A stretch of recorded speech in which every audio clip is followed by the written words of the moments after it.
You say I'm a cougar. You say I'm a jock. You call me Slay Queen? I'm much more than that.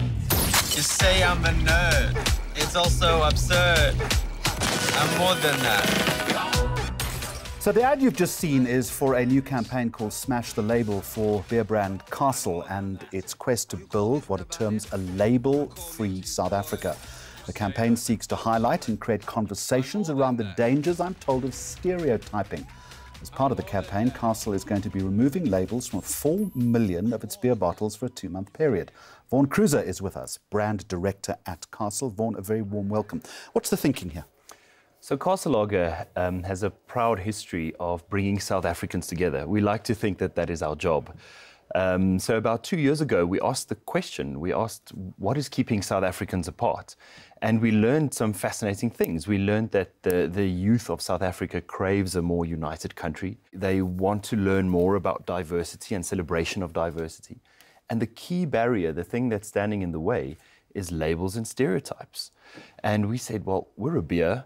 We're a proud South African citizen. Maybe we could do something about this. If people share a beer and engage socially with each other, they might get beyond those stereotypes and labels. Isn't this counterintuitive, though, to building brands? I mean, the essence of whether it's a beer brand or a car brand is the badging, it's the logo. And what you're saying now is we're taking that away.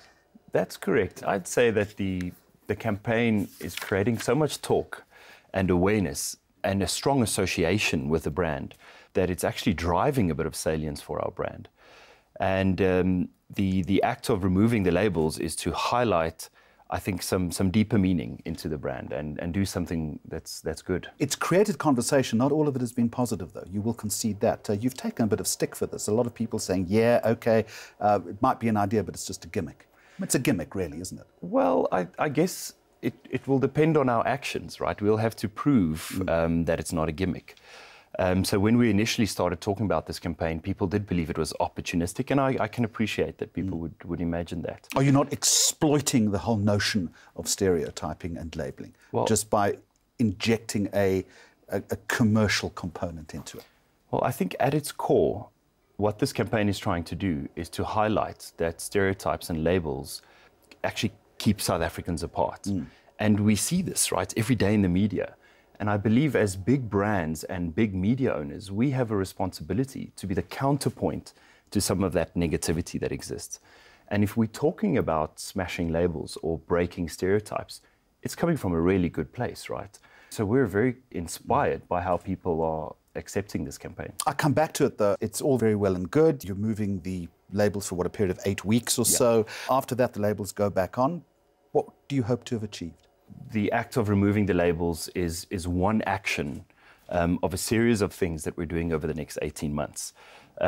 We worked with DJ Mapurisa, who's an excellent music producer, who wrote an anthem for this campaign. It's the track that you hear on the television commercial. We're working with the universities to talk about diversity and inclusion, and we're hosting events there to start these conversations around labels and stereotypes. It's a great time, I think, for university students to also engage in these conversations. Well, I would suggest to you that university students are engaged with that anyway, but be that as it may, what type of awareness, then, do you want to raise as a result of this? What would be the end goal in the conversation that you're seeding? I think the end goal, and this is perhaps a personal anecdote, is that since being involved in all this research and the development of this campaign, it's really opened my eyes to how preconceptions of other people affect your behavior and the way you communicate and treat other people.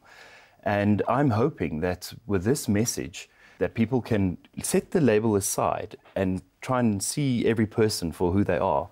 And it will change the way that we engage with each other. I mean, that would be the end game for me. And Vaughan, noble and altruistic. And I absolutely agree with you that this whole notion of stereotyping and labelling needs to be removed from all society, not just South African society. But do you really think that a group of people sitting around a table with a beer that doesn't have a label is going to find the resonance that you're looking for? Or are they simply going to say, my beer doesn't have a label, but pour me another one anyway? Let me speak a bit more about some of these actions. Yeah. So Castle Lager, we like to think of ourselves as a citizen of South Africa. Yeah. We're homegrown.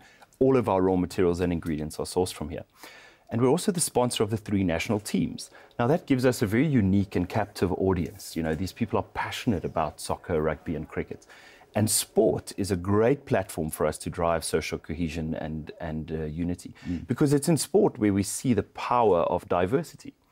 So we can use those platforms to keep these conversations going. Do brands these days have any choice but to play in this social space where you have to lend your identity to a cause? Absolutely. I think that if your brand is not doing something meaningful, I think it'll be more and more difficult to remain relevant. The challenge, though, is to find something that connects with your brand story. Because it's no use saying we're going to tackle labels and stereotypes. Why? I mean, why can Castle Lager say this? And we believe, if you look at our track record of advertising over the last 5 decades, it has always tried to shine a spotlight on what the future of sociability could look like. And we believe that the future of sociability is more expansive than what it currently is. Just a final question. What sort of risk assessment would you have undertaken before you embark on a venture like this? Because this is a multi-billion-dollar brand with huge reach into the market. This could backfire. Absolutely. So I mentioned earlier that we have a responsibility. Like you said, we have big channels, we have so much reach, we have all these properties. So we wouldn't step very lightly into this, and that's why we've made such a long-term commitment. We have great research partners. We spent about 2 years working on this project, and there's been 3 quite in-depth research studies done on this concept. So we feel fairly confident that, that this is a campaign that will do good for the country and do good for the brand. Von Cruiser, thank you very much indeed, Brand Director at Castle Lager South Africa. And that's where we're going to leave it for this week. You can let us know what you think of the Smash the Label campaign. We'll be very interested to get your perspective, and also the other featured stories on Facebook and on Twitter. Until next time, goodbye and thanks for watching.